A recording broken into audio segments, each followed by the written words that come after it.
And you know, the right arm in a golf swing is just super integral when it comes to supplying power to the back of the ball at impact. In this video, we're going to take a little bit of an in-depth look on the correct actions of the right arm so that you can make sure that you're doing everything properly to get the most club head speed and the most ball speed at impact to get your longest drives.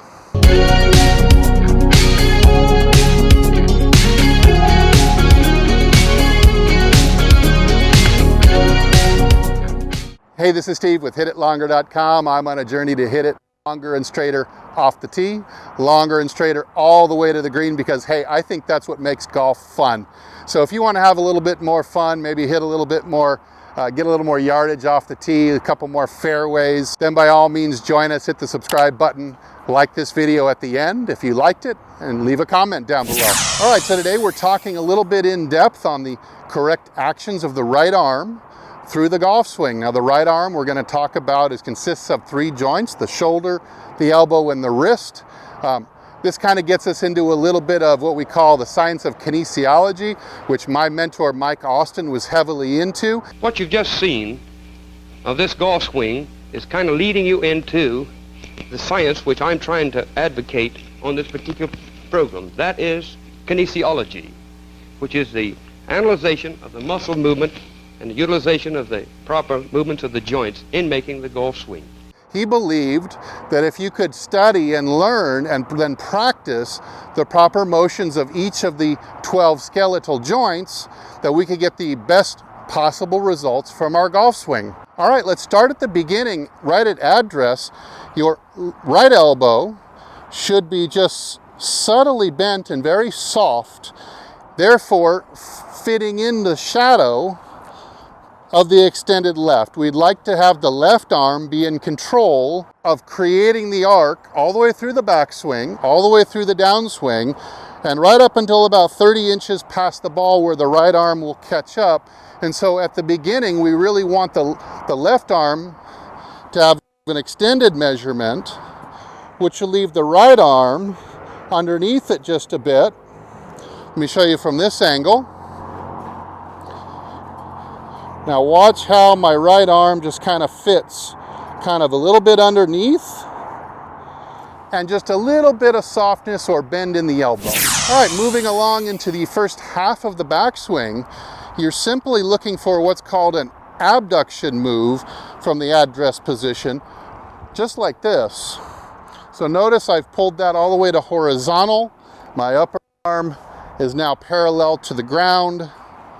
I haven't done anything else rather than that just yet. Now, one drill that I really don't like is the drill that you put where you put the towel under both armpits, you see, because this is going to keep this arm from ever getting out wide. And if we're ever going to hit for any power and speed, you'll see that we need to get this arm some space out away from the wrists, just like you were doing if you were throwing a baseball or a football.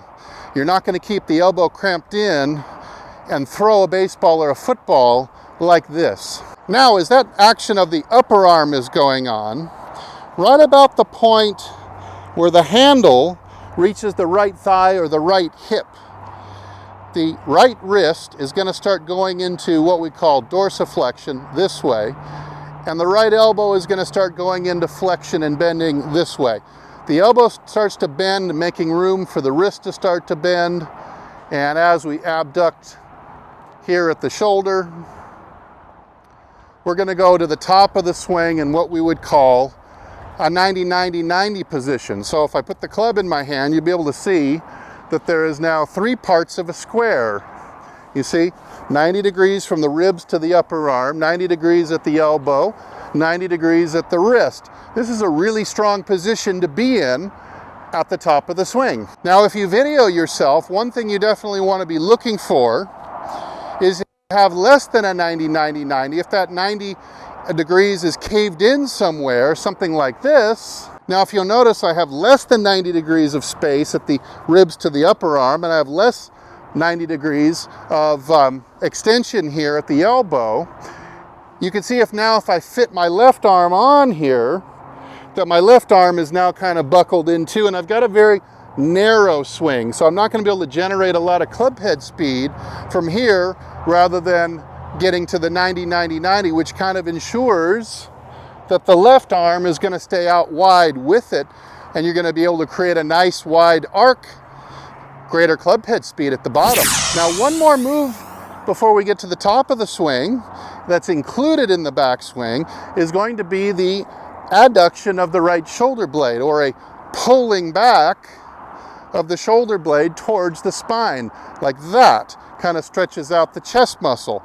We are doing that as we do all the other movements here, and watch this. I get to here and I start pulling that shoulder blade back, and instead of the upper arm being on the side of my body, even with my ribs here, it's now gets behind me and gets the wind up even bigger so that I can store more power and get more club head speed coming down. Now that we're at the top of the swing, let's take a look at a couple of options here. You've got kind of the traditional upper arm orientation like this. And if you remember Jack Nicklaus, he used to have what we call a flying right elbow. So that would be a little bit of an internal rotation of this, like this, and that gets my elbow kind of flying. Now, Matthew Wolff, in today's golf, he really does a lot of that too. He gets the arm up, and it helps to take the club way across the line, pointing off to his right like this. Now they are doing this little internal roll. There's internal rolling of the upper arm. They're doing this little internal roll at the top to set up the first move that's happening on the way down. As we start down, here we're in a good wound up position like this, and let's turn the arm inward like that. Okay, kind of looks like a shortstop or someone who's about to skip a rock now. As I step down onto my left heel and I start to move over, I'm definitely going to externally rotate this upper arm like this. So you can see if you internally rotate it more, you can really get some momentum going, adding to the club by then spring loading it into action. That puts the elbow back in front of my ribs, in front of my hip, and allows me to get into this rock skip position as I swing down into the ball. Now coming down into impact, the right elbow is rapidly extending. In fact, Austin used to say, you're only going to swing as fast as you can straighten that right elbow. So the right elbow is explosively extending to a fully extended position, but at impact, it has not quite reached there yet. At impact, you're going to see that the elbow is just short of being straight, as we are saving that for about 30 inches past the ball, when it's going to be maximum outward seeking force, really pulling it out away from the body. That, with the contraction of the tricep, is really causing the elbow to kind of hyperextend at this point, but at impact it will be slightly bent. Now into the follow through, the right arm takes over the construction of the arc at about 30 inches past the ball. This is where the left arm will now start to perform its fold into the shadow of the straight right arm. The wrist is going to keep going freewheeling until it's forming a 90-degree angle by the time the arm reaches 2 o'clock, like this. And at this point, when the arm gets to about here, is when it's going to start to bend at the elbow to give us this classic finish position on the collar back here. All right, let me hit a couple of drives for you, and let's take a look at them in slow motion. We'll see if I've done everything that I wanted to do with the right arm to help me hit it long and straight.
So hey, hopefully my descriptions and demonstrations of the right arm working in a golf swing gives you a little bit of clarity on what you should be doing in your swing with the right arm. Maybe you're missing a piece somewhere and you have kind of overlooked it, or maybe there's a correction you need to make. Hey, if you find something, leave it in the comments. If you have any questions, please also leave them below in the comments. Hey, thanks again for watching and helping my channel grow. I really appreciate it. As always, thanks to Golf Development Complex in Moore Park, California for hosting us today. And I'll either see you in the next video, which I hope you'll watch, or if not, I'll see you longer and straighter down the fairway. Take good care.